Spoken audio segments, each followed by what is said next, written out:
live session.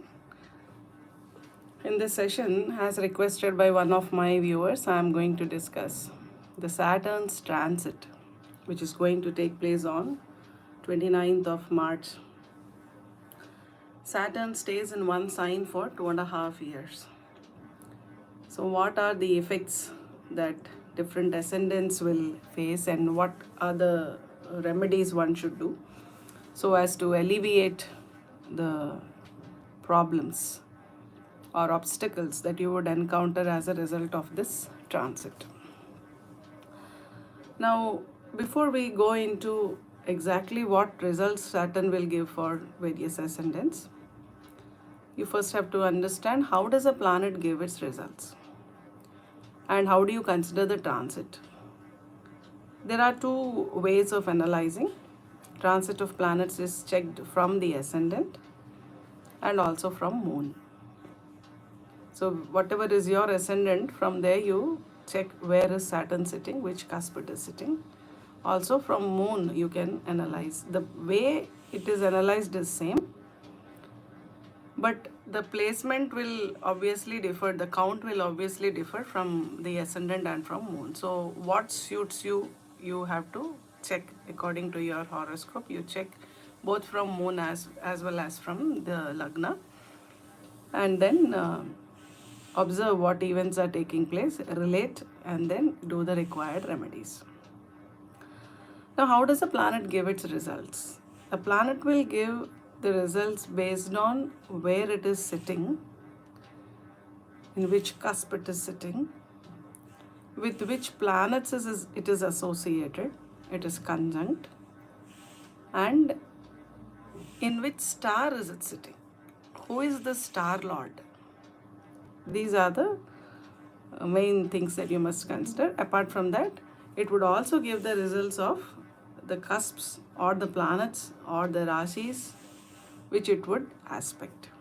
So you have to consider where the planet is sitting, with which planets it is associated, in which star it is placed, who is the star lord, what are the significations of the star lord in your horoscope, and the rashis or the planets which it is aspecting, the cusps which it is aspecting. Now Saturn, when it transits into Pisces, it would not be in the same star throughout. It would be in Purvabhadra Nakshatra for some time. It would be in Uttarabhadra Nakshatra for some time, and Revati for some time. So you have to check the significations of Jupiter, because star lord of Purvabhadra is Jupiter, Uttarabhadra Saturn, and Revati Mercury. So you have to see what are the significations of Jupiter, Saturn, and Mercury in your horoscope, and as and when Saturn moves into those respective nakshatras, you have to look for the results, the significations of those planets, Jupiter, Saturn, and Mercury respectively, and then check what results you are getting, and then do the remedies required depending on the functional benefic or malefic character of these respective planets. We will take examples to discuss this further. And sitting in Pisces, which all rasis would Saturn aspect? It has a third aspect, it has a seventh aspect, and the 10th aspect. So sitting in Pisces, it would look at or aspect Taurus. Third aspect falls on Taurus. Seventh aspect on Virgo, Kanya, and 10th on Sagittarius. So these are its aspects. So you have to see the significations of these cusps or these rasis in your horoscope. Then you also have to check whether you are running the dasha of Saturn, whether in the Mahadasha or Antardasha or Pratyantar Dasha Saturn is running or not. Sukshma and Prana, those dashas are for a very short time, so it won't matter much. Before I discuss the individual ascendants and what will be the result, for all those who are already familiar with your horoscope and who want to know about the remedies, what you must understand is Saturn is a planet concerned with discipline, systematic approach, self introspection, self development, righteousness, and all that. So you have to follow these guidelines, be systematic, be more disciplined, analyze yourself, and then which areas require a correction. All these things you have to do depending on the cusp where Saturn is now sitting in your chart. So those areas need a correction. So with the example, it will become clearer. However, those of you who want to know what are the remedies for Saturn, so as I said, Saturn is concerned with discipline, systematic approach, and all. It is also important that you don't spend for any kind of remedy. Saturn is a planet of limited expenditure, limitation, so it doesn't like expenditure. So if you are spending, if your expenditure is going up to do a remedy for Saturn, Saturn will not support it. It won't like expenditure. The easiest way to do a remedy to get rid of or alleviate the problems associated with Saturn, whether it is during the transit or in the Dasha, Mahadasha, whatever time, or you have this Sade Sati, 7.5 years Sade Sati problem duration, or Ashtama Shani, or anything, any remedy, Pitru Dosha, whatever you want to get rid of. On a Saturday, you have to apply sesame or mustard oil all over your body and take a bath. That is all you have to do. This is a very effective remedy for Saturn. On a Saturday, you apply sesame oil or mustard oil all over your body and take a bath. Other remedies include chanting Hanuman Chalisa, because if you know, as a legend goes, Hanuman rescued Saturn from Ravana's custody. So it was a promise given by Saturn to Hanuman that whoever worships you, I will not trouble them. So Hanuman, worshipping Hanuman, chanting Hanuman Chalisa, and donating to the labor class people. You give donation to the labor class people. That is also a very good remedy for Saturn. And you can, of course, chant the Shani Bija Mantram, Om Pram Prim Braum Sa Shaneshcharaya Namaha, 30 times. Whatever is the Mahadasha period of the planets, that is the number of times you must chant the shloka in the Navagraha Stotra. 108 is always welcome, always recommended. Apart from that, Navagraha Stotra, the mantra that I told now is the Bija mantra. In Navagraha Stotra, you have Neelanjana Samabhasam, Raviputram Yamagrajam, Chaya Martanda Sambodham, Tamnamayame, Shanaishcharam. This is to be chanted 30 times. 108 is welcome.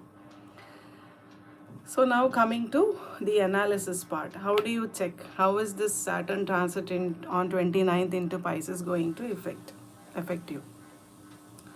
See, if you take the example of Aries ascendant, Mesha Lagnam people, for Mesha Lagnam people, Saturn transiting into Pisces will be sitting in the 12th cusp. For them, it is sitting in the 12th cusp. But for Aries Lagna, it is the 10th and 11th Lord. Saturn is the 10th and 11th Lord for Aries ascendants. And it is now, from 29th of March, going to sit in the 12th cusp. 12th house is expenditure. 12th house is hospitalization. 12th house is secret problems. So 12th house is loss. So 10th and 11th Lord is now transiting into 12th. 10 is your career, your job, your karmasthana. 11 is your wish fulfillment, that is lavasthana. But when the Lord of 10 and 11 is going and sitting in 12, it will create hurdles in your workplace. That means you actually have to put more effort, become more disciplined, more systematic with relation to your work, and then there will be expenditure for your wish fulfillment. So it would cause some hurdles definitely related to these two aspects. Then, as I told you, you also have to consider the nakshatras in which this planet will be transiting. So when it is transiting in Purva Bhadra is Jupiter's nakshatra. Jupiter is for Aries the 9th and 12th Lord. So aspects connected to 9 and 9th cusp and 12th cusp, the Bhagyasthana and this Vyaya bhava, or expenditure, losses, all that. So it will give the significations of Jupiter. That is the lordship, but you also have to see where Jupiter is sitting in your chart.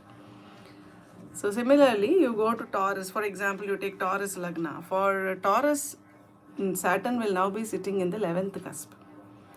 11th cusp is wish fulfillment. That is your Lavasthanam. It is sitting in Lavasthanam, and it is a lord of 9 and 10. 9 is Bhagya, 10 is Karmasthana. This lord is sitting in 11th house. So you need more introspection or more disciplined approach in these aspects, but then you will also be benefited, provided Saturn is placed in a good cusp or good place in your chart, where it is sitting in conjunct with which planets it is aspecting which planets, whether it is a benefic or not for your in your horoscope according to the placement. It's not only the lordship, you also have to check where it is sitting. Similarly, you take the third sign, Gemini. It will be sitting in the 10th cusp. Okay, for Gemini it will be sitting in the 10th cusp, and it is 8th and 9th lord. See, 8th and 9th lord sitting in the 10th cusp.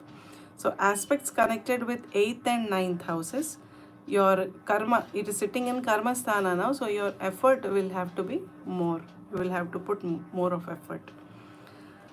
Then for Cancer ascendants, it is sitting in the Bhagya Sthana. It is sitting in 9th house, and it's the lord of 7th and 8th. 7th and 8th lord sitting in 9th house. So this way you have to analyze what results it would give, and when it transits into the respective nakshatras also, you have to see the results it would give according to Jupiter lordship and the placement of Jupiter in your cusp. Similarly, Saturn and Revati, when it comes into Revati, you have to check the lordship, the placement of Mercury, and all those aspects. So this is a brief presentation on what would happen when transit of Saturn occurs into Pisces.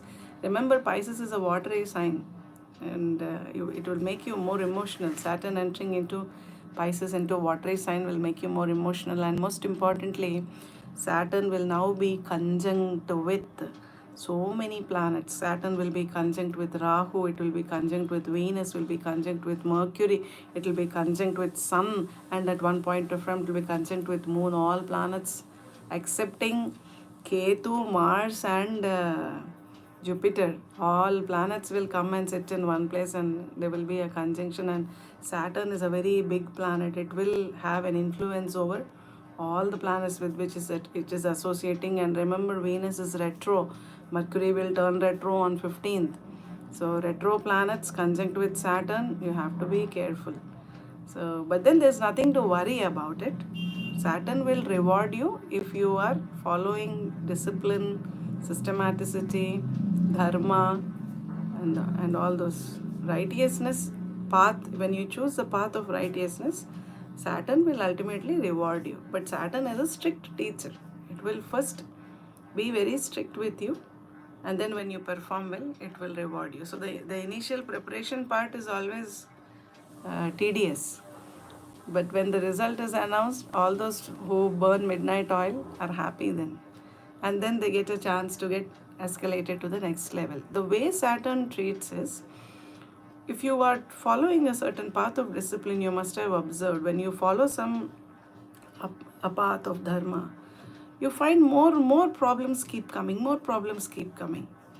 Or if you, for example, if you are used to wearing a helmet anytime you go out, and just by chance for one day, for a short distance, you somehow missed wearing it, on that day, on that particular time, at that particular moment, a traffic police would come and then charge you a fine. Why does this happen? There are many people who go without helmet 90 times, 100 times. They are hardly caught. But when you, who is very, very sincere, once in a blue moon, just for a short distance, for some reason you don't wear it, then you are charged a fine. So this happens because Saturn makes you follow the path of righteousness. The more you follow, the more it puts, the restrictions go on increasing, and when you're running the dasha, you will be more strict about it. It is like it brings the karma, from sanchita karma, it brings out and puts it in your bag. Finish it now, finish it now, get rid of this and be happy. For example, if you have a, let us say you have a 20 years of imprisonment, you are given one year of imprisonment, 1 year you are free, again 1 year imprisonment, 1 year you are free. What Saturn does it, finish off this 20 years imprisonment in one go, then you become free. Why go and come, go and come, go and come? So if you have a karma balance, the more you follow righteousness, the more problems keep coming, because Saturn brings from the sanchita karma, brings it into the present, says you clear it off, get free. You clear it off and get free. It will help you go towards moksha sadhana. So you should not you should not have any aversion or anger or any dislike or disrespect for Shani. You should thank Shani for making you follow a certain path and directing you towards moksha. That is the ultimate aim of a human being. So, all the best in your spiritual journey. Thanks for watching. I'm happy to see new subscribers. Please help me reach wider audience. Share among your friends and relatives. I've also shared my website in one of my sessions. For contacting me, you can contact directly on my mobile number or email. Anyway, you can also text me here. So I can see 4 participants. I'm glad, but I expected some more because this was a requested video. Someone requested to make this video. Today is a working day, so many would be at work. Later, when you find time, please do watch, comment, share your feedback, and any queries you have, you can text me anytime. Stay happy, stay blessed. Thanks for watching.